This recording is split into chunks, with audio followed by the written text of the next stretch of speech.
Gokulam jewellers 20,000కు మించి కొనుగోలుకి gold coin, diamonds కి 5,000 ఆఫర్, ఎలక్ట్రిక్ బైక్ గెలుపొందే గొప్ప అవకాశం. వీరబ్రహ్మేంద్ర స్వామి భార్య నేనే మళ్ళీ వస్తాను 5,000 తర్వాత, అప్పుడేమో 5,000 కాలే, 5,000 తర్వాత వస్తా అన్నాడు. ఏ రూపకంగా? స్త్రీ రూపకంగా. ఎక్కడికి వస్తాను? యానగొందికి వస్తాను. యానగొంది ఇంకొకటి ఉందిగా, కాదు, దీనికి ఇంత దూరంలో ఊటుకూరు ఉంటుంది, మెత్తక సీమ ఉంటుంది, ఉన్నాయి. నేను చదివి చూపెడతా, మీరు స్వయంగా మీరు ఆ పేజీ తీస్తా, నువ్వు చదవచ్చు, నేను అర్థం చెప్తా. తీయండి. వీర ధర్మజ ఉద్భవ సంవత్సర మాస వార దివస నిర్ణయ జ్ఞాన ప్రతిజ్ఞాన వచనము బీజాక్షర సంక్రమము. ఇది ఈ యొక్క వేదం ఎటువంటిది అంటే ఎవరు చదివితే వాళ్ళకే అర్థమవుతుంది, అర్థం వస్తుంది. నువ్వు చదివితే నువ్వే పరమాత్మని అనే అర్థం వస్తుంది. ఒక్క పదానికి ఎన్నో అర్థాలు ఉంటాయి. రాఘవ పాండవీయము అనేటటువంటిది ఒక కావ్యం ఉంది. ఒకటే పద్యము అటు రామాయణానికి ఇటు భారతానికి రెండింటికి వర్తిస్తుంది. ఒకటి పద్యం ఒకటే. అటువంటి ఈ దీంట్లో ఉన్న ఒక్క పదమే ఎన్ని అర్థాలైనా కానీ తీసుకోవచ్చు, అటువంటి అర్థం వస్తుంది అని ఉన్నదన్నమాట. ఓకే, అదే మీరు అన్నారు కదా, అంటే మాతాజీ జన్మించిన ప్రదేశము ఎక్కడ జన్మిస్తుంది ఏంటి అనేది కూడా డీటెయిల్ గా పుస్తకంలో ఉంది కాలజ్ఞానంలోని. ఒక్కసారి అది చూపిస్తారా? ఈ కాలజ్ఞానంలో పంచమ అధ్యాయం అంటే 5వ అధ్యాయంలో శ్రీ వీరధర్మజ గురు అనే ఒక చాప్టర్ ఉంది. దాంట్లో వీరధర్మజ ఉద్భవ మంచి చక్కగా సంస్కృత తెలుగు పదాలని మిళితం చేసి వ్రాసినటువంటిది ఇది. కొందరు పండితులు ఏమంటారంటే ఇది దుష్ట సమాసము, ఇది తెలుగు సంస్కృతాన్ని మిళితమైంది, ఇది తప్పు అంటారు. అది కాదు అని చెప్పడానికే నేను సిద్ధంగా ఉన్నాను. ఓకే, ఇక్కడ మీరు అమ్మగారి గురించి ఇది చదవండి.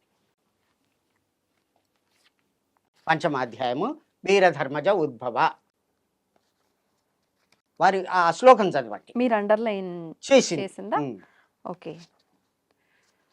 జన్మసేవ్యం భక్తిప్రదం ప్రదోష తీర్థం ప్రయాగ మాధవం ప్రయాగ ఆనగొంది ఆనగొంది ఉత్తరాది ఉభయ రాజ్యం. ఓకే, మీరు చెప్పిందంతా ఓకే. ఇక్కడ డీటెయిలింగ్ ఉంది, బ్రహ్మం గారు ఆ పేరుతో మళ్ళీ జన్మిస్తారు అని చెప్పి ఇక్కడుంది. మీరు చెప్పిన దాన్ని బట్టి ఓకే, నమ్మచ్చు. కానీ నాకైతే క్లారిటీ మిస్ అయింది. అయితే మళ్ళీ కూడా అంటే తను ఒక గురువుగా మగవారి పేరుతో ఆడవారుగా అనేది నాకు కొంచెం ఇక్కడ అదే భగవంతుడు పంపించింది వీరధర్మజ అనేటటువంటి ఇది తోటి దీంట్లో బ్రహ్మంగారు రాసిరు. వారు స్త్రీ పురుష అని చెప్పలే. వైకుంఠంలో ఒక ఆత్మ వస్తుంది అంటే వాళ్ళ ఆత్మగా పరిగణిస్తారు. ఉండదు. తల్లి గర్భానికి వచ్చిన తర్వాతనే స్త్రీ పురుష భేదాలు వస్తాయి. ఎక్కడ? ఈ లోకంలో మాత్రమే, అంతట కాదు. ఇప్పుడు ఒకటి తల్లి గర్భంలో జన్మిస్తే ఇప్పుడు ఈ మాతాజీ తల్లి గర్భంలో జన్మించారా? మీరు అంటే మామూలుగా మనం విన్నంత వరకు వీరబ్రహ్మేంద్ర స్వామి వారు తల్లి గర్భంలో జన్మించలేదు అని చెప్పి, ఒక జ్యోతిలా ఉద్భవించారు అని చెప్పి రకరకాలుగా మాట్లాడతారు. అది వాస్తవం ఏంటనేది నాకైతే తెలియదు. మరి మాతాజీ ఎలా జన్మించారు? వారు కూడా వారి గురించి కొద్దిగా చెప్పి చెప్తాను. వీరబ్రహ్మేంద్ర స్వామి పరిపూర్ణయాచారి ప్రకృతాంబ అనేటటువంటి దంపతులకు జన్మించాడు. వారు తల్లిదండ్రులు గర్తించిన తర్వాత ఇక్కడికి నందికొండకు రావడం జరిగింది. కాలనేమిని అనేటటువంటి విమానం మీద నందికొండ అంటే బెంగళూరు పక్కకే ఉంది. అక్కడ వీరభోజయాచారికి సంతానం లేదు. వాళ్ళకు దత్తత ఇచ్చి వెళ్ళిపోవడం జరిగింది. అత్రి మహర్షి అని చరిత్రలో మనం చదువుకుంటాం. తల్లి లేకుంటే తండ్రి లేకుంటే ఎట్లా పుడతారు అనేది ఈ లోకం ప్రశ్నిస్తుంది. కాబట్టి ఆ విధంగా చరిత్రలో రాయడం. ఈ కాలజ్ఞానంలో ఏముంది? నేను అయోని సంభవుడను అంటే ఏ తల్లికి సీతాదేవి అయోని సంభవ, ఏ తల్లికి పుట్టలేదు ఆ తల్లి.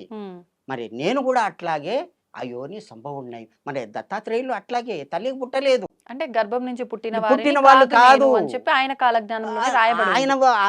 వారు కూడా చెప్పింది అంతే.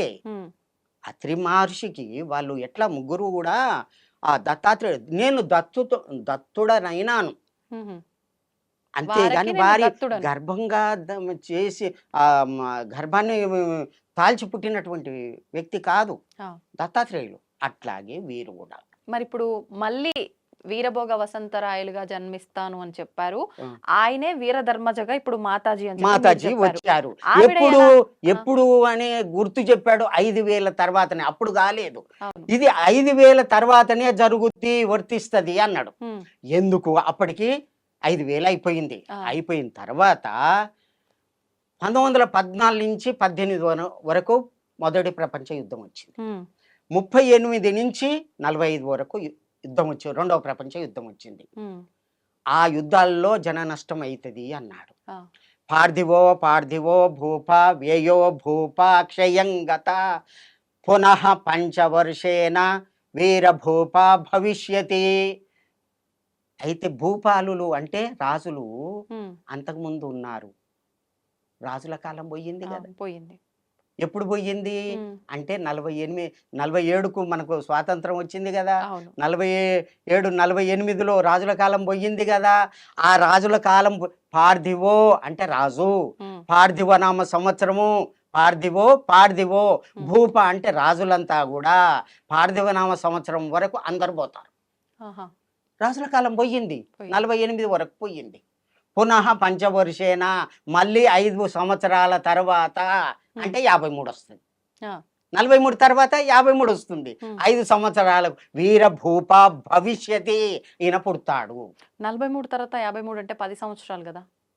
మీరు చెప్పింది 5 సంవత్సరాలు. 48 తర్వాత 48 కదా. ఉమ్, 48కి వరకు పోయింది కదా, రాజుల కాలం అవును, పోయింది కదా. అవును.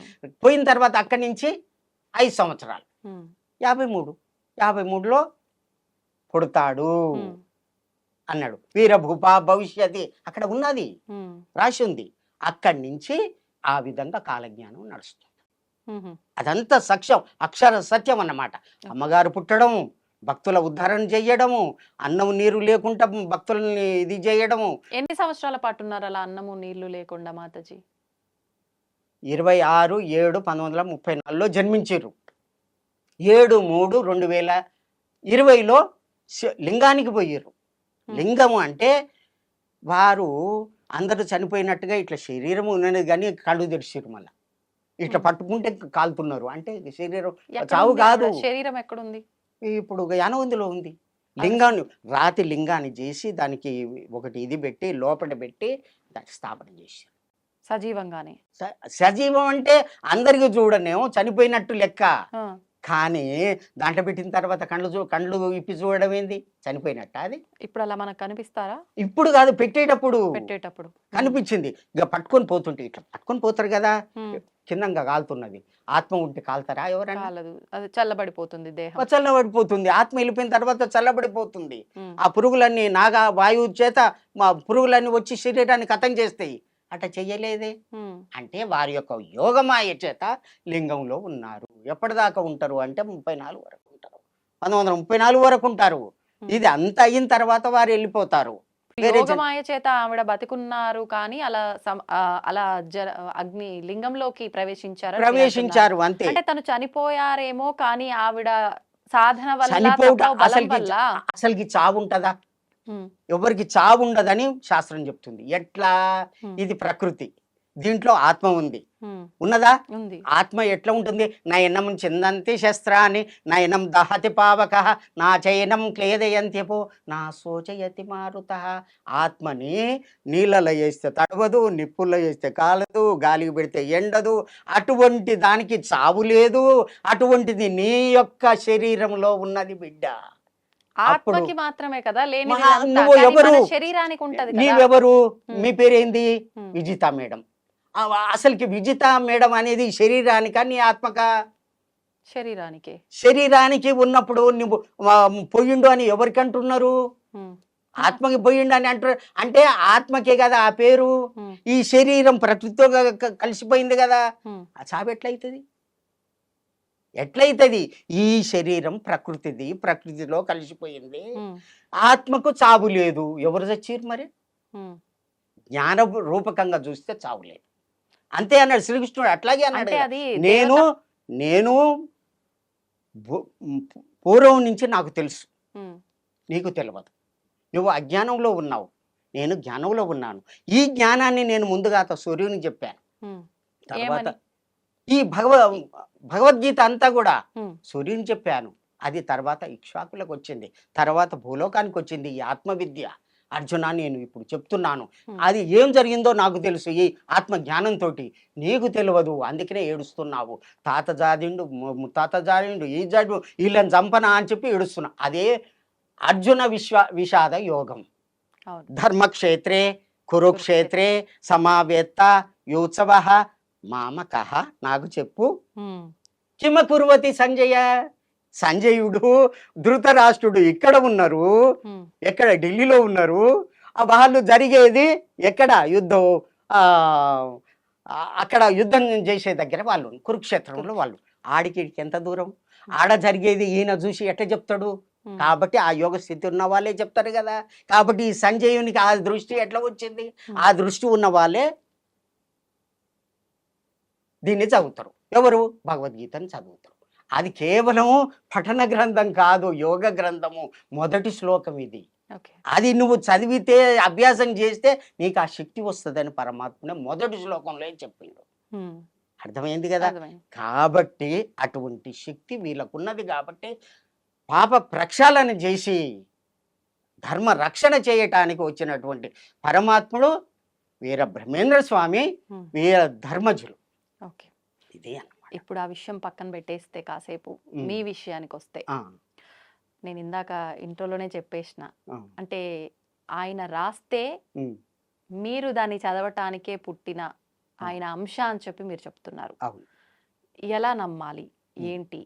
ఎంతో మంది ఉంటారు రాములు అనే పేరుతో, ఆ. మీరే ఆయన అని చెప్పి మేము ఎలా నిర్ధారణ చేసుకోవాలి? స్వామివారు రాసింది 400 సంవత్సరాలు. వారి యొక్క వారు 175 సంవత్సరాలు జీవించారు. మామూలు కాదు. 175. 175, 180 అని వాళ్ళు చెప్తారు. ఉమ్. అట్లాగే సిద్ధయ్య కూడా. ఎవరు 175, 80 సంవత్సరాలు జీవించింది ఎవరు? వీర బ్రహ్మేంద్ర స్వామి. ఒక్కటి జీవించారు అని అంటే మరణం ఉన్నట్టే కదా. వీళ్ళకు మరణం, ఆయన సమాధి, జీవ సమాధిలో కూర్చున్నాడు, మాయమే వెళ్ళిపోయాడు. మరణం అంటే ఏంది? ఇప్పుడే చెప్పుకున్నాం కదా. కానీ మరి మీరు జీవము అంటే జీవం దగ్గర నుంచి అంటే మళ్ళీ మరణానికి ఈ వచ్చేస్తారు. ఈ శరీరానికి జీవం, ప్రాణం ఉన్నప్పుడే కదా జీవం అనేది. ప్రాణం వేరు, ఆత్మ వేరు. ఉమ్, ఈ ప్రాణం ఉన్న శరీరంలోనికి ఆత్మ ప్రవేశించిన తర్వాతనే ఈ యొక్క జ్ఞానేంద్రియాలు, కర్మేంద్రియాలు అన్నీ చైతన్య రూపం వస్తాయి, చూడగలుగుతుంది, చదవగలుగుతుంది, మాట్లాడగలుగుతుంది. ఆ యొక్క ఆత్మ లేకుంటే ఈ యొక్క శరీరం మృతప్రాయం. ఓకే. అదే అన్నమాట. అటువంటిది ఎవరి ద్వారా? అక్కడి నుంచి వస్తుంది. ఉమ్, కాబట్టి ఆ ఆత్మ యొక్క స్వరూపం ఆ విధంగా ఉంటుంది ఉమ్, అని శ్రీకృష్ణుడు అర్జునుడు చెప్పిన తర్వాత, ఎక్కడి నుంచి? అర్జున విషాద యోగం నుంచి అన్ని చెప్పుకుంటూ పోయి 6వ అధ్యాయం వరకు చెప్పి, ఆత్మ సంయమ యోగానికి పోయిన తర్వాత, ఇట్లా కూర్చో అర్జున, ఇట్లా చెయ్యి, ఇట్లా చూడు, ఇట్లా చూడు, ఈడ దృష్టి పెట్టు, ఈ విధంగా చెప్తే చివరికి 18 అధ్యాయాలు చెప్పితే, స్వామి నా నుంచి కాదు, నాకేం తెలియదు, నాకేం కాదు నాయన అని చెప్పి దండం పెడితే, అప్పుడు విశ్వరూపం చూపెట్టు. ఉమ్, విశ్వరూపం అంటే భగవంతుని యొక్క స్వరూపం చూపెడితే ఎన్నిసార్లు చేసినా ఇదైతే అట్లా అజ్ఞానంతో ఉన్నటువంటి వాళ్ళకి అర్థం కాదు. అందుకనే ఎవరు? యమధర్మరాజు ఫస్ట్నే చెప్పిండు, ఆ శక్తి కావాలి నాయన, వినటానికి శక్తి కావాలి, చెప్పే వాళ్ళకి శక్తి కావాలని మొదటి మీరు స్టార్టింగ్ లోనే అలా అని చెప్పాను కదా. ఇది ఆత్మజ్ఞానం. ఇదంతా ఈ వేదం కూడా, ఇదంతా కూడా వేదం. ఇది మామూలు కాదు. ఇది బ్రహ్మంగారు రాసింది పిచ్చి మాటలు కాదు. ఇది కదా బ్రహ్మంగారి కాలజ్ఞానం. కాలజ్ఞానం అదే. ఇది దీనికి అట్టేషన్ అంతే, ఇదే అన్నమాట. ఈ విధంగా కాబట్టి ఇది వేదం చదవాలంటే ఆత్మజ్ఞానం ఉన్న వాళ్ళే చదవాలి, లేని వాళ్ళకు అర్థం కాదు. అంటే మీకు ఆత్మజ్ఞానం ఉందంటున్నారా? ఆత్మజ్ఞానం ఉన్నది కాబట్టి మీ ముందు కూర్చున్నా కాలజ్ఞానం గురించి చెప్పగలుగుతున్నా. అది ఇది. ఆ విధంగా కాలజ్ఞానములో 2వ సౌజన్యంలో మునుగోడు సమితి ఉన్నది, నల్గొండ జిల్లాలో ఉన్నది. దానికి రెండవ ఊకొండి అని చెప్పి ఉమ్, కొద్ది దూరంలో ఊకొండి అని ఉన్నది. ఆ, ఆ ప్రాంతంలో జన్మిస్తాడు. ఉమ్. ఆ రామగిరి నల్గొండ అని రెండు కలిసి ఉన్నవి. రెండవ అధ్యాయం అన్నారు కదా, ఎక్కడుంది ఈ రెండవ అధ్యాయంలో? రెండవ సౌజన్యం. సౌజన్యం. ఊకొండి రాయంలో రామనగరమందు మునుకోటి అగ్రహారంలో రామయోగి పుట్టి పెరుగుతూ ఉండెను. పెరుగుతున్నాడు 61. ఉమ్. ఉమ్. ఇక్కడ డేట్ నాడు ఎక్కడ mention- డేటు అప్పటికే అని ఇచ్చిండు. ఉమ్, ఏమని ఇచ్చిండు? 25/7/1953 నాటి డేట్. అంటే మీరు చెప్పింది ఇప్పుడు ఈ కాలజ్ఞానం యొక్క గ్రంథాలు బయట కనిపించి అందరికి దొరికింది 1961లో. ఈ రెండవ సౌజన్య ఇది. ఇది రెండవ దాంట్లో రెండవ ఇది. సౌజన్య ఉమ్, ఇది కాలజ్ఞానం అంతకుముందు రాసిండు. ఉమ్, ఈ రెండవ సౌజన్యాన్ని ఉమ్, బ్రహ్మంగారి మఠంలో బ్రహ్మంగారు ఉన్నటువంటి సంసారిక అంటే భార్య పిల్లలతోటి ఉన్నటువంటి గృహం ఒకటి ఉంది. ఉమ్, ఆ లోపల ఒక పుట్ట ఉంది. ఉమ్. ఆ పుట్టకు స్నానం ఇది పూజ చేస్తారు. యా. బ్రహ్మంగారు వెళ్ళిపోయిన తర్వాత 61లో ఆ పుట్టకు పూజ చేస్తుంటే అక్కడ ఉన్నటువంటి విగ్రహాలను పూజ చేస్తుంటే ఒకనాడు అదృశ్య రూపకంగా అక్కడ ఈ పత్రిక దొరికింది. ఉమ్, మహిమ భగవంతుని యొక్క మహిమ చేత దొరికింది. ఆహా. అది ఎవరు రాసింది కాదు, ఏది చేసి మహిమతోటి అక్కడ దొరికింది. ఇదంతా చదివేసరికి దాంట్లో ఉన్నది ఉమ్. 61 61లో ఇది దొరికినప్పటికీ దొరికింది మీరు అప్పటికే జన్మించి ఉన్నారు ఉన్నారు అని రాసి చెప్పి ఇక్కడ ఉన్నది. రాయబడి ఉంది. ఉన్నది. ఓకే. ఇది ఇంకొకటి ఉమ్, రాయంగానే కాదు, ఎంతో మంది ఉంటారు కదా ఆ ఉంటారు. గ్రామంలో, కానీ ఇది చదివి చెప్పాలి. ఉమ్, రాములని పేరుండగానే కాదు కదా, అందరూ శ్రీరాముడు అవుతాడా? ఉమ్, ఉమ్, కాదు, అవుతారా? కాదు. ఇది చదివి చెప్పాలి. నువ్వు ఉమ్, డిగ్రీ చదివినంత మాత్రాన ఇంకో అతను 2వ తరగతి చదివినంత మాత్రాన నేను కూడా చదువుకున్నా నువ్వు కూడా చదువుకున్నావు అంటే ఈ మాటలు చెప్పగలుగుతాడా? లేదు. 2వ తరగతి చదివిన వ్యక్తికి డిగ్రీ చదివిన వ్యక్తికి ఇదే భేదం ఉంటది కదా. ఉమ్, అది అన్నమాట ఓకే. తారతమ్యం. ఉమ్. ఇప్పుడు మీరు అన్నట్టుగా రాములు అనే వ్యక్తి ఎంతో మంది ఉంటారు. ఆ, ఇక్కడ రామయోగి జన్మించి ఉన్నారు అని ఉంది. అవును. మీరే అని సాక్ష్యం ఇంకొకటి ఏదైనా ఇంకొకటి ఉందా? ఉన్నది. ఎక్కడ ఉంది అది? 6వ అధ్యాయానికి అంటే ఇందాక మీరు చెప్పినట్టుగా అక్కడ మీ గురించి రాయబడి ఉంది అక్కడ రామయోగి ఇప్పుడు 2వ జన్మించారు అని సౌజన్యంలో ఇట్లా పుడతాడని రాసింది. రాసింది. ఇది ఇక్కడ రాసింది మాత్రం 400 సంవత్సరాల క్రితం. ఇది 400 years బ్యాక్. బ్యాక్. అది అదేం మన్నా అడ్రస్ ఇచ్చిండు. ఇది మాత్రం ఇట్లా జన్మిస్తాడు. ఓకే. ఒకసారి మనం ఇది కూడా చదివి చెప్దాము, మీరు అర్థం. ఆ, శ్రీ గురు సార్వభౌమ ఆ, శ్రీ గురుచరణ ఉమ్, దక్షిణ భాగమందు రాజకూపము నివాసము చేయు గృహస్థ ఆశ్రమమునందు ఉమ్, నారాయణగిరికి ఉత్తరమందు మేను లేని కొడుకు ఉమ్, తల్లి మగని మరది అన్న తండ్రి ఉదయించినాడు. ఒక మీనుగా దొరసానిగల అగ్ని బీజంబులు 4 మొదలు తుద సాలగ్రామ స్వరూపులైన నా భక్తులైన వారి సముఖానకు అగ్ని బీజంబులు 4 తుదలు పర్ణశాల నామం గలవారు సుముఖనకు వ్రాస పంపిన లిఖితము. ఉమ్. ఏంటిది అర్థం? దానికి ఉమ్, ముందుగా అత ఏమన్నాడు అంటే గురు సార్వభౌమ. గురు సార్వభౌములు అంటే మాణిక్యేశ్వరి మాతకు శిష్యులై ఉంటారు. ఓకే. ఆ, శ్రీ గురుచరణ శరణ్ అంటే ఇంకొక గురువు కూడా నల్గొండలో ఉన్నాడు. ఆయన కూడా సేవ ఎవరు? చేసిన అతను ఎవరు? అతను లక్ష్మీ నరసింహస్వామి అని ఉన్నాడు అన్నమాట. ఉమ్. అమ్మ దగ్గరికి తీసుకొచ్చింది అతనే అన్నమాట. ఇప్పుడు ఇద్దరికి శిష్యులై ఉంటాడు. అదే దాంట్లో ఎంతో మందికి గురువులు ఉంటారు కదా, ఆ, మరి అది ఎంతో మందికి గురువులు ఉంటారు, ఉమ్, కానీ కాలజ్ఞానానికి సంబంధించిన వాళ్ళై ఉండాలి. ఓకే. ఉమ్. దక్షిణ భాగమందు రాజకూపము నివాసము రాజకూపం నివాసం చేసుకుని, రాజకూపం అంటే ఉమ్, రాజయోగములో గృహస్థం పెళ్లి చేసుకున్నా సరే ఉమ్, సాధన చేస్తాడు, యోగం చేస్తాడు. ఉమ్. ఉమ్. నారాయణగిరికి ఉత్తరమందు మేను లేని కొడుకు అని- నారాయణగి అంటే తిరుపతికి ఉత్తర భాగములో ఉమ్, యాదగిరి గుట్ట ఇక్కడ గోపాలస్వామి గుట్ట అని ఉంది. వేణుగోపాల స్వామి ఆ గుట్ట. గుట్టకు దక్షిణ భాగములో ఉమ్. ఇతను జన్మిస్తాడు. ఎవరు? మేను లేని కొడుకు. ఇక్కడ ఉత్తరం అనుంది, నారాయణగిరికి ఉత్తరం. నారాయణగిరికి అంటే తిరుపతి కదా, తిరుపతికి ఉత్తరం. ఉత్తరము. ఇక్కడ వేణుగోపాల స్వామి, స్వామికి దక్షిణము ఇక్కడ అలా ఎక్కడ మెన్షన్ చేస్తుంది? ఉన్నది. వేణుగోపాల స్వామి ఉన్నది. ఓకే. ఆ. మేను లేని కొడుకు.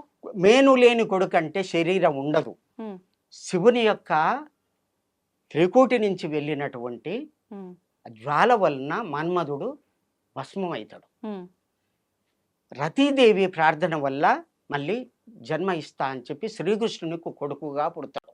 ఉమ్, నేను లేని కొడుకు అంటే ఇప్పుడు మనం మన్మధుని ఇప్పుడు ప్రతి సంవత్సరం కూడా మనం పండుగ చేస్తాం, హోలీ జరుపుకుంటాం.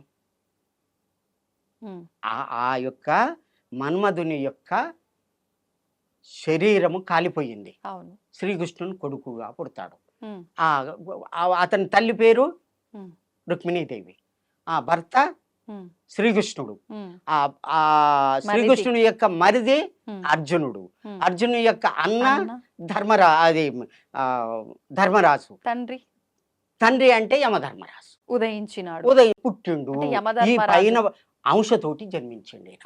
అంటే ధర్మం తప్ప ఇంకేమి లేదు. ధర్మదేవతే ఈ విధంగా జన్మించడం జరిగింది. ఉమ్, తర్వాతది ఒక మీనుగా దొరసాని గల. ఆ మేనుగా దొరసాని అంటే కేచర్య ముద్ర. ఉమ్, మీనుగా దొరసాని అంటే భ్రమరాంబిక. ఆ యొక్క అమ్మ పదాలలో 4 అక్షరాలు ఉండాలి. ఉమ్, దాంట్లో 2, ఒకటి అగ్ని బీజం, ఇంకొకటి ఆకాశ బీజం ఉండాలి. ఉమ్, రామ రామ అనేటటువంటి 2 పదాలు ఒకటే అక్షరం, ఇది పేరులో రావాలి. భ్రమరాంబ. ఉమ్, అగ్ని బీజం రా అనేది అగ్ని బీజం, అట్లా రావాలి. భ్రమరాంబ అట్లా వస్తుంది. ఉమ్. తర్వాత అగ్నిబీజంబులు 4 మొదలు తుద సాలగ్రామ స్వరూపులు. ముందుగా రాముణ్ణి సాలగ్రామం ఉమ్, రామ రామ అని 2 సార్లు రావాలి. ఉమ్. వచ్చింది. తర్వాత నా భక్తులైన వారి నా భక్తులు బ్రహ్మంగారి యొక్క భక్తులై ఉండాలి. అగ్నిబీజంబులు 4 తుదలు పర్ణశాల నామం కలవ. కలవారు. పర్ణశాలను కట్టింది ఎవరు? ఉమ్, శ్రీరాముడు. కాబట్టి రామ అనే పేరు ఉండాలి. ఇది చదివి ఈ కాలజ్ఞానం చదివి చెప్పేటటువంటి వ్యక్తి ఎవరైతే వస్తారో వారికి రాములు అనేటటువంటి పేరు ఉంటుంది అని అక్కడ చెప్పాడు, ఇక్కడ చెప్పాడు. ఆ శక్తి వారికే ఇస్తున్నాను. ఓకే. ఇది మీకు ఎప్పుడు తెలిసింది దీని గురించి? నేను అమ్మ కరీంనగర్కి వచ్చిన తర్వాత 78లో ఉమ్, వారికి మీరు వెళ్ళి కలవటం జరిగింది. నాకు అనుభూతులు జరిగినవి. ఉమ్, తర్వాత శ్రీశైలంలో కూడా దైవిక అనుభూతులు జరిగినవి. ఉమ్, తర్వాత 1980లో అమ్మగారు యానగొందిలో యోగ శిక్షణా కేంద్రం అని పెట్టి ఉమ్, అందరికీ యోగాన్ని నేర్పిస్తున్నారు. అటువంటి టైంలో నేను కూడా కూర్చున్నాను. ఈ వీరధర్మజ ఉద్భవ అనేటటువంటి 5వ అధ్యాయంలో ఉన్నటువంటి ఆ పేజీని తన ధ్యానములో చూసుకొని ఇది ఈ కాలజ్ఞానం వాళ్ళకిచ్చి చదివించండి ఈ పేజీ అని ఆమె అందరికి శిష్యులందరికీ ఆ శిష్యులే కాదు, వేల మందికి అందరికీ. అందరికి ఇస్తున్నారు. ఎవ్వరు కూడా దానికి జవాబు చెప్పలేదు, మాకు తెలియదు అన్నారు. ఉమ్, ఉమ్, నాకు ఇచ్చారు, నేను చదివాను. ఉమ్, చదివిన తర్వాత దానికి టగటగా అర్థం చెప్పేశాను. ఆ, తర్వాత 86లో నాకు ఇదే పుస్తకం, స్వయంగా ఇదే పుస్తకం ఉమ్. నాకు దైవికంగా రావడం జరిగింది నా దగ్గరికి. ఎలా అంటే ఎవరు పంపించారు? అంటే బ్రహ్మంగారి మఠం ఫ్రమ్ బ్రహ్మంగారి మఠం అని ఉన్నది. అంతే. పర్సన్ ఎవరైనా? ఏమి లేదు. నా ఇంటికి వచ్చి పేరు రాసింది, ఉమ్, రాములు అని రాసింది. టీచరు ఇట్లా తెలుగు పండిట్ అని రాసి ఉన్నది. ఉమ్, వచ్చింది. వచ్చిన తర్వాత ఇది తీసి స్వామి నాకేమనిపించిందంటే నా గురించి ఏమన్నా ఉండొచ్చునా ఈ పుస్తకంలో అని నా మనసులో అనిపించింది. ఉమ్, అదే ఆ విషయం 6వ అధ్యాయం వెళ్ళింది. ఉమ్, ఇట్లా చూడగానే నిన్ను చూడు, నీ ముఖం చూడు, నువ్వు అడిగే చూడు, ఉమ్, నీ గురించి ఏమని వ్రాయాలే ఉమ్, అని వ్రాసి ఉంది. అంటే అర్థమైంది నా గురించి దీంట్లో ఉన్నదని అర్థం కదా. ఆ విధంగా నాకు అనుభూతి కలిగి ఒక 5 రోజుల్లో పూర్తి చదివేసి ఒక సంస్కృత పండితుని దగ్గరికి పోయి దీని అర్థాలు చెప్పంటే ఈ అర్థాలు చెప్పరు, ఉమ్, ఏ నిఘంటువుల్లో ఉండవు, ఉమ్, ఇది ధ్యానం వల్లనే తెలుస్తుంది, సమాధి స్థితిలోనే తెలుస్తుంది, ఇది ఎవరు చెప్పరు, ఇది అర్థం కాని వాళ్ళంతా కూడా ఏమంటారంటే ఇవన్నీ తప్పు ప్రక్షిప్తాలు, అదంతా బ్రహ్మంగారు ఒక పిచ్చోడు పిచ్చిరాతలు అని చెప్తారు అని అన్నాడు. ఉమ్, అప్పుడు అట్లా కాకూడదు, బ్రహ్మంగారి మాట తప్పు చేయకూడదు అని చెప్పి సాధన చేసి 7 సంవత్సరాలు సాధన చేసి తపస్సులో కూర్చుంటే అమ్మ సరస్వతి మాత దర్శనమయ్యారు. అప్పుడు నాకు ఈ యొక్క జ్ఞానం కలిగింది. అమ్మగారి దయ వల్ల రాములు దీని మీద వాచ్యంగా అందరికీ తెలిసేటటువంటి విధంగా పుస్తకాలు రాయమంటే కొన్ని పుస్తకాలు వ్రాశాను. ఉమ్, అందరికి 30 సంవత్సరాలు ప్రచారం చేశాను. ఉమ్, అహింసా ధర్మాన్ని, ఈ కాలజ్ఞానాన్ని ప్రచారం చేస్తూ ఈ విధంగా ఉండడం జరిగింది. ఇప్పుడు అంత్యస్థితి వచ్చింది కాబట్టి ఉమ్. ఇప్పుడు చెప్తే భక్తులు మేలుకుంటారని చెప్తున్నా. ఏం పుస్తకాలు భక్తులే. రాశారు మీరు? ఆ? మీరు రాసిన పుస్తకాలు ఏంటి? ఈ అమ్మ చరిత్ర. ఒకసారి చెప్పించు. వారు దత్తాత్రేయులు చెట్టు మీద కూర్చొని అమ్మ తపస్సు చేసేది శ్రీశైలంలో. చుట్టూ ఏంటివి ఈ పులులు పులులు. ఉండే అని చెప్పిన కదా, మీరు ఇందాక ఇట్లా చెప్పారు. ఇట్లా ఉండేది. వీరే వీర ధర్మజులు, ఉమ్, వీరే దత్తాత్రేయులు. వీరు నా యొక్క అడ్రస్సు ఇదంతా కూడా ఉమ్. పుస్తక గ్రంథకర్త. అంటే అనుభవాలు మాతాజీ మీకు చెప్పినవన్నీ కూడా మీరు పుస్తక రూపంలో రాశారా? చేశాను. ఈ దీంట్లో నేను చెప్పినవన్నీ చాలా ఉన్నాయి. అది ఎట్లా దేవులకం ఎట్లా పోయింది ఏం కదా. ఇది మాంసం తినకూడదు అని అమ్మ చెప్పిన విషయాలన్నీ కూడా దీంట్లో శాస్త్రపరంగా నిరూపించినవి ఓకే. ఇవి. ఉమ్, ఉమ్, ఈ విధంగా అహింస గురించి బోధించడం. అహింస పరమో ధర్మ. అన్ని ధర్మాలకెల్లా ఉత్తమమైనటువంటి ధర్మం ఉమ్. అహింస. అన్ని ధర్మాలకెల్లా ఉత్తమమైనటువంటి ధర్మం అహింస అన్నమాట.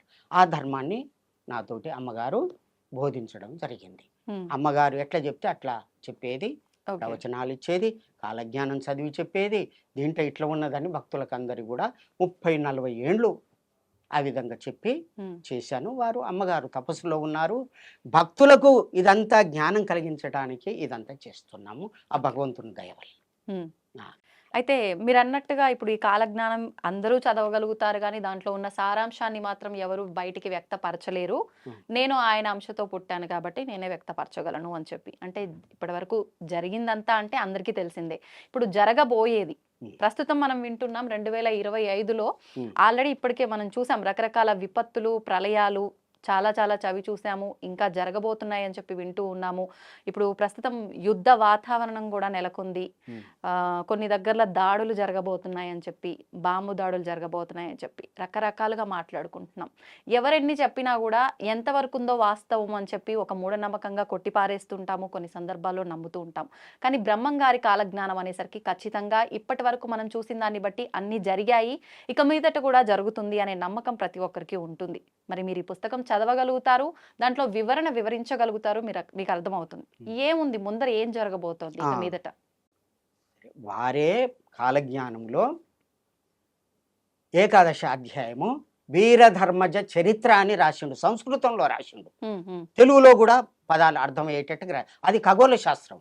ఉమ్, మామూలు విషయం కాదు, అది ఖగోళ శాస్త్రం. అది జ్యోతిష్యం ఉంది. ఖగోళం జ్యోతిష్యం అంతా మిళితం చేసినటువంటి ఒక కాలజ్ఞానం. కాలజ్ఞానం మొత్తం కాదు, ఏకాదశ అధ్యాయం రాశాడు. ఒక First 11 అధ్యాయం ఒకటే అధ్యాయం ఉహుం, అదంతా రాశారు. దాంట్లో చివరిన ఎండు చేస్తున్నాడు. ఇక ఆహా, ఎండు చేస్తూ చివరిన మీనరాశి నుంచి మొదలు పెట్టాడు.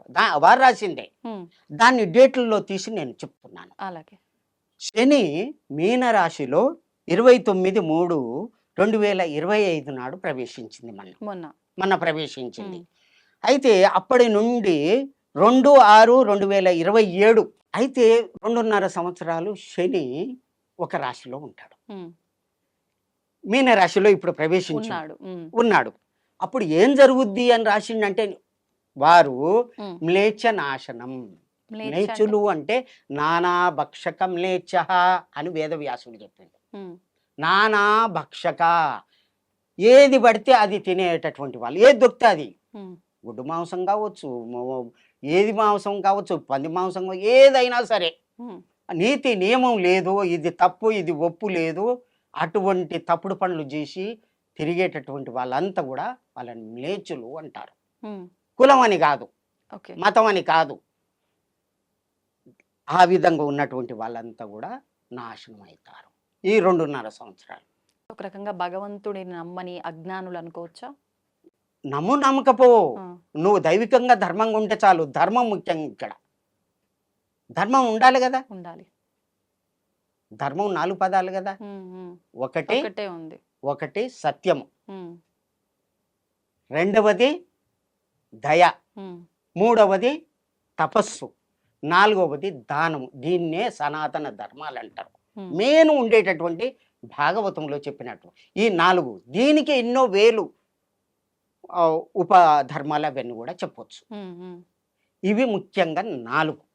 ఈ 4లో ధర్మంగా ఉండాలంటే నువ్వు ఉండు అంటే ఉంటారా? సత్యం పలుకురా అంటే పలుకుతారా? అందరూ అబద్ధాలే పలుకుతారు. తపస్సు చేయరా అంటే చేస్తారా? నా నుంచే కాదు మనసు నిలబడతా అంటారు. దానం చేయరా అంటే నువ్వు చెయ్యి, నాకెందుకు, నేనేం చేస్తా. ఈ 4 గుణాలు ఎప్పుడైతే ఉంటాయో దాన్ని సత్యయుగము అంటారు. ఇప్పుడు అమ్మగారు వచ్చిన తర్వాత అందరూ భక్తులు అయ్యారు. అప్పుడున్నటువంటి కలి యొక్క ఉధృతి ఇప్పుడు లేదు. అందరూ యజ్ఞం చేస్తున్నారు, యాగం చేస్తున్నారు, పూజలు చేస్తున్నారు. ఇది పాపం అంటురు, ఇది పుణ్యం అంటురు, దానాలు చేస్తున్నారు. ఇది కూడా దీన్ని ఏమంటారు? కలియుగం పోయింది, సత్యయుగానికి మార్పు జరుగుతుంది అని. కానీ ఒకటి ఏంటంటే ఒక షాప్లకు వేరు మీరు అయితే వాడు మర్చిపోయి ఒక 10,000 సొమ్ము నీకు ఇస్తాడు. దొరికింది కదా అని చెప్పి ఒక 100 రూపాయలు ఇచ్చి అది సంతోషంగా వానికి తెలియదని చెప్పి నువ్వు ఇంటికి తీసుకొస్తావు. ఆ భావన పోవాలి. ఆ భావన పోయినప్పుడే సత్యయుగం వస్తుంది. అది ఎప్పుడు వస్తుంది అంటే ఇది చెప్తున్నాడు. అది మీనరాశిలో శని ప్రవేశించినప్పుడు 2.5 సంవత్సరాలు మ్లేచ్చులంతా కూడా పోతారు. మేషరాశికు ఎప్పుడు వస్తుండు? 3/6/2027కు వస్తున్నాడు.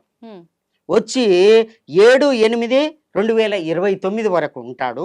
అప్పుడు కొద్దిగా మాత్రమే మేలు జరుగుతుంది. భయంకరమైనటువంటి స్థితి జరుగుద్ది లోకం మీద. మన భారతదేశంలో మాత్రం 2027 నుంచి 29 2 సంవత్సరాల మధ్య 2.5 సంవత్సరాల మధ్యకాలం ప్రపంచం అంతా కూడా ఇదైతుంది. మన యొక్క భారతదేశం వ్యక్తే ప్రపంచానికి అధిపతి అవుతాడు. రాజుల కాలం పోయింది. రాజరికాలు కొన్ని దేశాలకే ఉన్నాయి, వాళ్ళు పోతారు.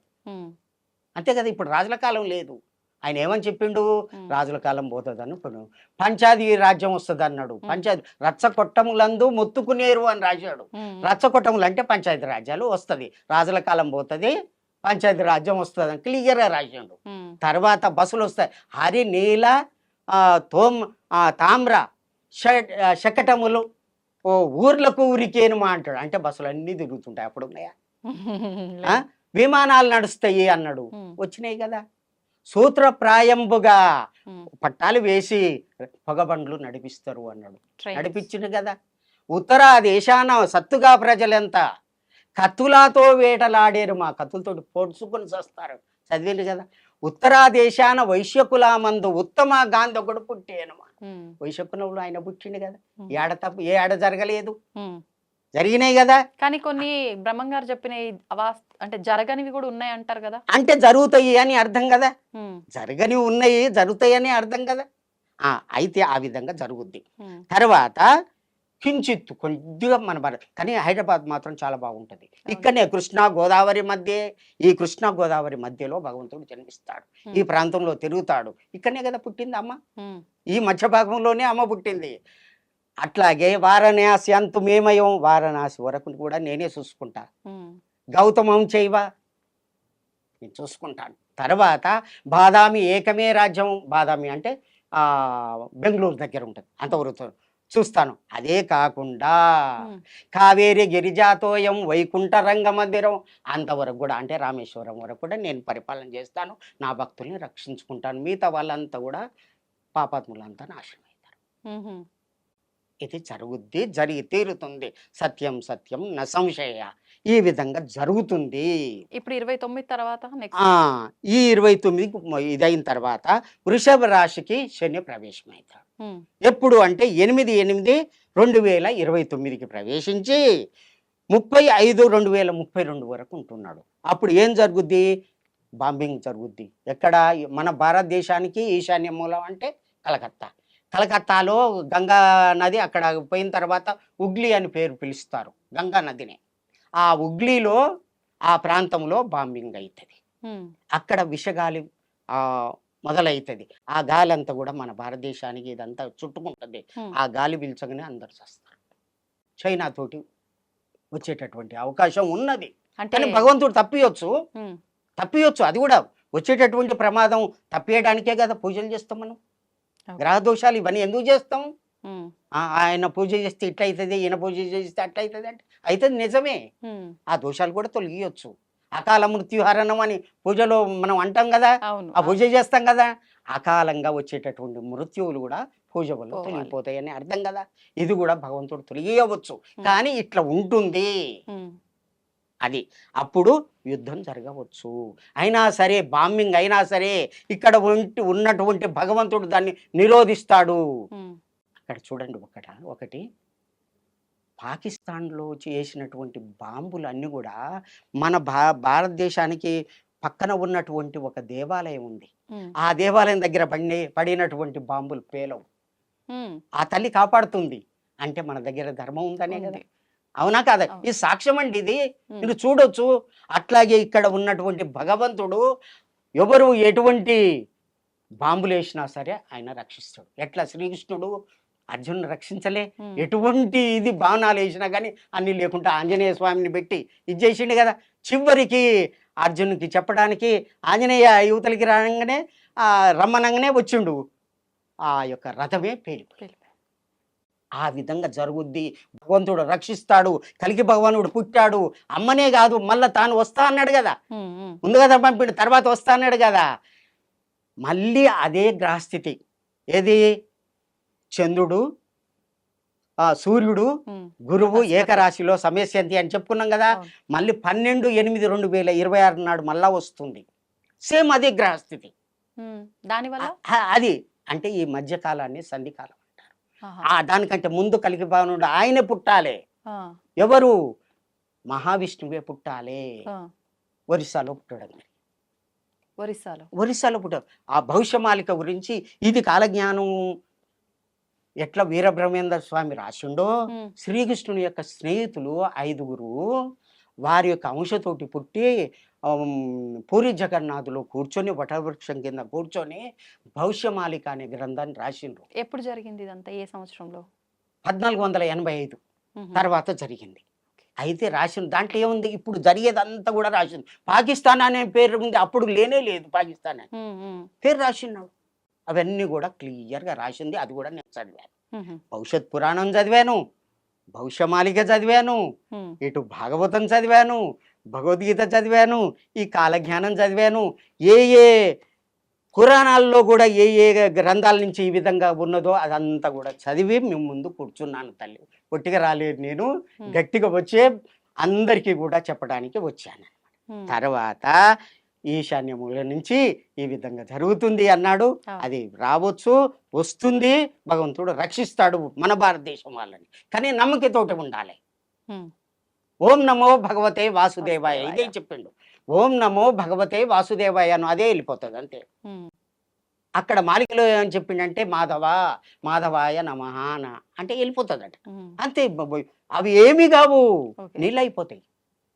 భగవంతుడు రక్షిస్తాడు. ఉమ్, తర్వాత మిథున రాశికి శని ప్రవేశం అయిన తర్వాత 31/5/2032లో ప్రవేశిస్తున్నాడు. ఉమ్, తర్వాత 11/7/2034 వరకు ఉంటుండు. ఉమ్, అప్పటి వరకు నేను ఇంతకుముందు చెప్పాను కదా, ఒక షాపులోకి పోయి ఇట్లా చేసి అవును. ఆయన చూస్తలేడు, ఆహా అలాంటిలో- బాగుంది అని నీ అవును. భావన వచ్చింది కదా, అది కూడా ఉండదు. అందరూ కూడా సత్య పురుషులై నువ్వు ఈ విధంగా వచ్చావు, నేను ఇట్లా తీసుకపోతే తప్పవుతుంది అని చెప్పి నువ్వు డబ్బులు కట్టి తెచ్చుకుంటావు. ఉమ్, దాన్నే సత్యయుగ లక్షణము అంటారు. ఓకే, అర్థమైంది కదా. అర్థమైంది. అది. ఆనందనామ సంవత్సరం 2034 కలియుగ ధర్మం, ఇప్పుడున్నటువంటి కలియుగ ధర్మం ఏదైతే ఉందో Hmm. అంటే పాపం చేయుట, హింస, క్రోధం ఇదన్నీ ఉన్నాయి కదా, ఉమ్, అవన్నీ కూడా పోతవి. ఎప్పుడు 34. 34లో పోతాయి.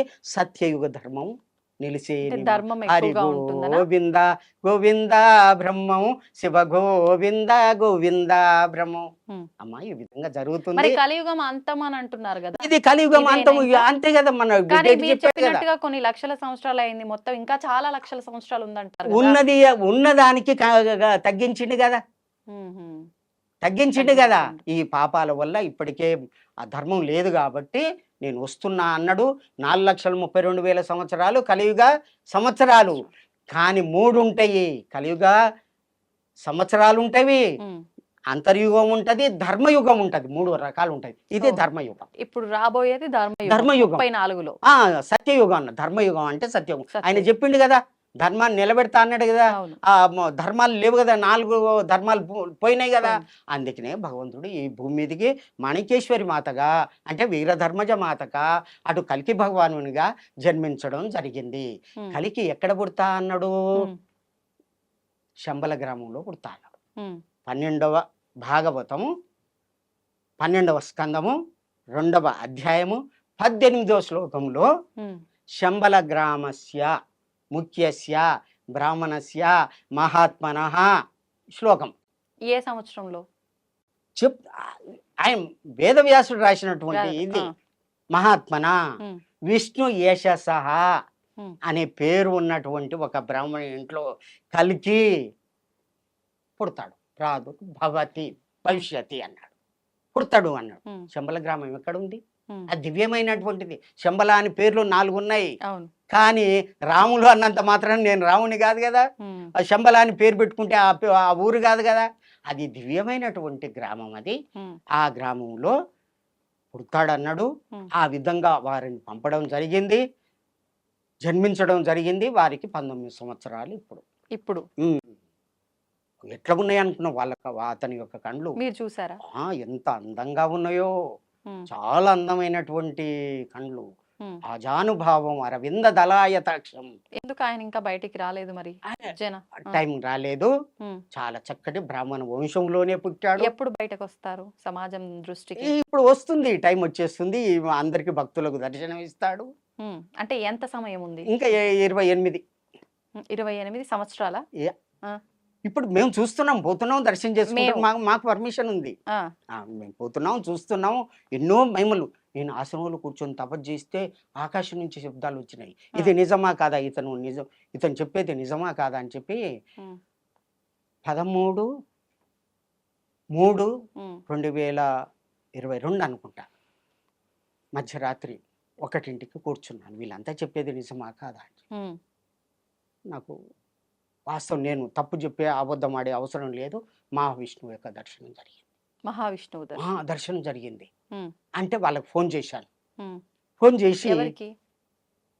ఇక్కడ ఈ అడ్రస్ లో పుట్టిన ఎవరైతే బ్రాహ్మణ కుటుంబంలో పుట్టిన జన్మించారో వాళ్ళకి వాళ్ళకు ఫోన్ చేయడం జరిగింది. వాళ్ళ నెంబర్ మీ దగ్గరికి ఎలా వచ్చింది? భవిష్యమాలిక అని అంత ఇది వస్తుంది, నెట్లో వస్తుంది చూడండి మీరు. ఉమ్, ఉమ్, భవిష్యమాలిక అదంతా కూడా ఎవరు ప్రచారం చేస్తున్నారు అదంతా వస్తుంది. ఆ నెంబర్లు కూడా ఉన్నాయి. ఉమ్, నేను ఫోన్ చేయడం జరిగింది. నాకు ఇట్లా జరిగింది, ఇది నిజం అనిపిస్తుంది. నేను యోగ సాధనలో ఉన్నాను. మహావతార్ బాబాను చూశాను. ఉమ్, నిధివనంలో రాధామాతను చూశాను. ఉమ్, ఇక్కడ 2016లో భ్రమరమ్మ మాతను కూడా నేను దర్శనం చేసుకున్నాను. నేను యోగ సాధన తుమ్కో నాయ బాబా, నువ్వెవరు ఉమ్. ఎట్లా అంటే, నేను ఒక యోగ సాధకుడిని, నాకు ఇట్లా దర్శనం అయింది, ఉమ్. ఆ స్వామివారిని చూడాలని అనుకుంటున్నాను అంటే అప్పుడు పర్మిషన్ తీసుకున్నారు.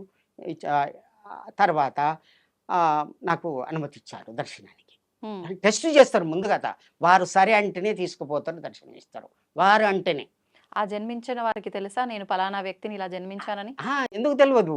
ఉమ్, లేకుంటే అతను భగవంతుడు ఎట్లా అవుతాడు? కాదు కదా. ఉమ్, మామూలు వ్యక్తిని నువ్వు భగవంతుడు అంటే అతను ఒప్పుకుంటాడా? మరి అది కాదు. అట్లాంటివన్నీ కూడా మళ్ళీ 2వ నాడు ఏం జరిగిందంటే, ఉమ్, 3వ నాడు ఏం జరిగిందంటే, ఆకాశం నుంచి శబ్దం వస్తుంది. ఉమ్, ఎవరు లేరు, నా ఆశ్రమంలో ఎవరు ఉండరు. ఉమ్, ఊరికి చాలా దూరంలో ఉన్నాను. అక్కడ 1ంటికి మధ్యాహ్నం 1ంటికి ఇట్లా ధ్యానం చేసుకుంటూ ఇట్లా కూర్చున్నాను. ఉమ్, కూర్చుంటే ఆకాశంజీ గురూజీ నమస్కార్, స్వామీజీ నమస్కార్, స్వామీజీ నమస్కార్ అని. ఉమ్, నేనెంతటి వాడిని, నాకు నమస్కారం చెప్పేవాడు ఎవరు ఉండరు. ఉమ్, ఇదంతా ఏంది లీలా అని చెప్పి నా మొత్తం తిరిగి చూస్తే ఎవరు లేరు. ఉమ్, ఇదే మాట అక్కడికి పోయి వారిని అడిగిన. ఆ, అడిగితే మై బులాయా తుమారే, తుమ్ సేవా కర్నే కా హాయ్, ఉమ్, సేవ చేసేది ఉన్నది. ఇదంతా సేవనే, భగవంతుని సేవ ఇది. భగవంతుని మాలిక గురించి ప్రచారం చేస్తున్నా, ఉమ్, కాలజ్ఞానం గురించి ప్రచారం చేస్తున్నా, భగవంతుడు పంపిస్తే వచ్చినా అని చెప్తున్నా కదా. అవును. ఇది చెప్పటానికే నా జన్మ ఉమ్, అని భక్తులకు మనవి చేస్తున్నా. జై సద్గురు రూపరహిత వీరధర్మజ మాతాకి జై, వీర బ్రహ్మేంద్ర స్వామికి జై. ధన్యవాదాలండి. నమస్తే. ధన్యవాదాలు. సర్వే జనా సుఖినో భవంతు.